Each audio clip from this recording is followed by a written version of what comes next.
The material submitted today is a passionate, detailed political analysis arguing that the unreleased U.S.-Iran memorandum of understanding is, well, a dangerous concession that fails to disarm a hostile regime. Yeah. So a key theme running through this material seems to be this excellent logical framework the author sets up at the start. Oh, the 5 conditions for a good deal. Exactly. No nuclear development, no ballistic missiles, no funding of terrorism, toll-free opening of the straits, and opening the economy only after verification. A compelling argument must not only present its own case, but systematically dismantle the strongest possible version of the opposing. Right. I mean, the author clearly has deep subject matter expertise, and I really respect that. But we need to challenge them to elevate the rhetorical robustness of the piece here. Because right now, the weakness is how they handle the proponents of the deal, right? Like, specifically the vice president. Yeah, they frequently dismiss the administration as just foolish or politically confused. Or suffering from, what was it? Suicidal empathy? Right, suicidal empathy. And the text relies heavily on pointing out, the silence of figures like Marco Rubio or Pete Hegseth. Yeah, or attacking the vice president's media appearances. I mean, there's a whole bit mentioning Megyn Kelly's IQ, which it totally distracts from the core analytical teardown. It really does. So the suggestion here is to elevate the objective tone by essentially steel-manning the administration's position. Okay, so validate their theory first. Exactly. Validate the mechanical theory behind their strategy before you explain why it structurally fails in this specific geopolitical context. So instead of just calling the vice president foolish for trusting Iran to, turn over a new leaf, we should accurately present his stated strategy. Right, which is that the U.S. will use small antes, like the incremental release of frozen funds, to test compliance. Okay, I see. And that leverage remains because the full reconstruction funds are tied to performance. That's their strongest argument. Right. Then you dismantle that specific mechanism. You explain that the weakness of the small antes approach is that unfreezing any funds to a terrorist is, it's irreversible. Because once Iran behaves well just long enough to get the money and rebuilds its capabilities, those assets cannot be clawed back when they inevitably break the deal. Wow. Yeah. It's like a prosecutor mocking a defense attorney's opening statement instead of methodically disproving their evidence. That is a great way to put it. Like, if you prove the defense's best theory is impossible, you win the case instantly. You don't need to call them names. Exact. Let the structural reality do the heavy lift, which brings us to the next big issue, really. When analyzing a classified or unreleased document, explicitly defining the boundary between known facts and predictive forecasting actually strengthens the credibility of the underlying analysis. Right, because the weakness here is that the author repeatedly acknowledges that the 1.5-page memorandum of understanding is totally unreleased. Yeah, they call it an agreement to agree. Yeah. But then they frequently speak with absolute certainty about catastrophic outcomes. Which blurs the line between confirmed facts like the administration's actual talking points and worst-case scenario speculations. It makes it easy for a skeptic to just dismiss the whole thing as fiction.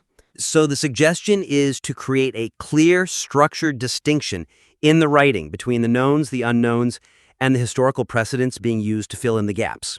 Okay, so for the knowns, we ground the critique in the administration's own released talking points and verified reports. Right. For example, point out the verified report from Israel Hayom regarding the U.S. allowing Qatar to pay billions to Tehran for free passage. Oh, right. Or the CIA director's reported doubts about Iran's willingness to make nuclear concessions. Those are verifiable. Exact. Then, for the unknowns, frame the lack of text, not just as an annoyance, but as a critical vulnerability in the administration's policy itself. Like highlighting that the total silence on ballistic missile development is a glaring omission in the public defense of the deal. Yes. And finally, the precedents. Use past failures not just as complaints, but as predictive models. So compare the proposed $300 billion Gulf Coast Coalition Reconstruction Fund to the Obama administration's pallets of cash. Exactly. Showing that rhetorically framing it as their own frozen funds or allied money, it doesn't change the reality that billions will flow to a hostile state. That's clearly laid out. I wonder, though, if we've considered, does leaning too hard on the fact that we haven't seen the text weaken the author's own 5-point criteria? Oh, that's an interesting point. Like, if we haven't seen it, how can we definitively judge it a failure against those strict diplomatic standards. Well, I think focusing on what the administration is actively admitting to publicly is enough to prove it violates the five-point standard. Ah, okay. Like tolling the strait being reframed as an environmental fee. Right. They admit to the fee, which functionally breaks the author's standard of a toll-free strait. You don't need the secret text to prove that. That makes a lot of sense. So we're just using their own public admissions against them.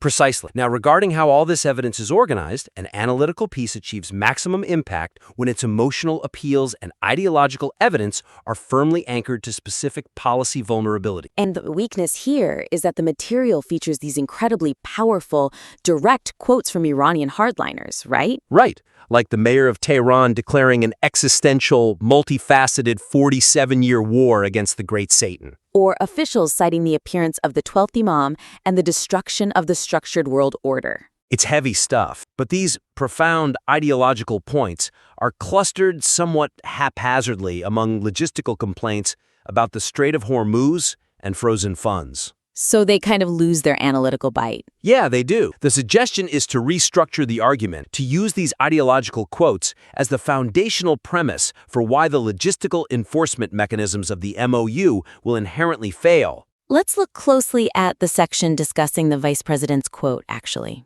Oh, where he says Iran wants to turn over a new leaf and become a normal country? Yeah, but wait, I have to push back here. Doesn't highlighting the 12th Imam quotes prove the point on its own? It shows they are radical. It proves they are radical, yes, but connecting it directly to the small gestures policy proves the policy is structurally flawed. Oh, I see. It shows the listener that the author isn't just complaining about Iran's evil. They are proving the administration's diplomatic toolkit is completely incompatible with the reality of the adversary. Okay, that is a huge distinction. Right. So you juxtapose the vice president's turn over a new leaf quote directly against the Quds Force commander's quote about the greatness of the resistance expanding beyond the Red Sea. Wow, yeah, the contrast there is undeniable. And you use the Iranian focus on a new Islamic civilization to prove that financial leverage, like holding back portions of a $300 billion slush fund, fundamentally does not work against a regime motivated by a religious mandate to bring about the eschaton. Because you cannot bribe a regime out of its core eschatological theology. Exactly. You tie the grand ideological motivation directly to the failure of the specific logistical lever the U.S. is trying to pull. That makes the argument so much tighter. Well, to briefly recap the core identity of this critique, the author has a phenomenal, fact-rich foundation with their 5-point criteria and a really deep well of sourcing, but the overall impact can just be massively amplified. Right. And we have 3 actionable suggestions for that. First, steelman the administration's small antes and leverage arguments before dismantling them. Give them their best case. Exactly. Second, clearly delineate between verified reports like the Qatar bribes and predictions regarding the unseen MOU. Keep the knowns and unknowns separate. Yes. And third, bind the grand ideological quotes from Iranian leaders directly to the logistical failures of the deal to prove financial leverage is just useless here. Thank you to the listener for an incredibly detailed and thought-provoking submission. We invite you to apply these structural and tonal edits and submit the revised material back in for another critique. We'd love to read it.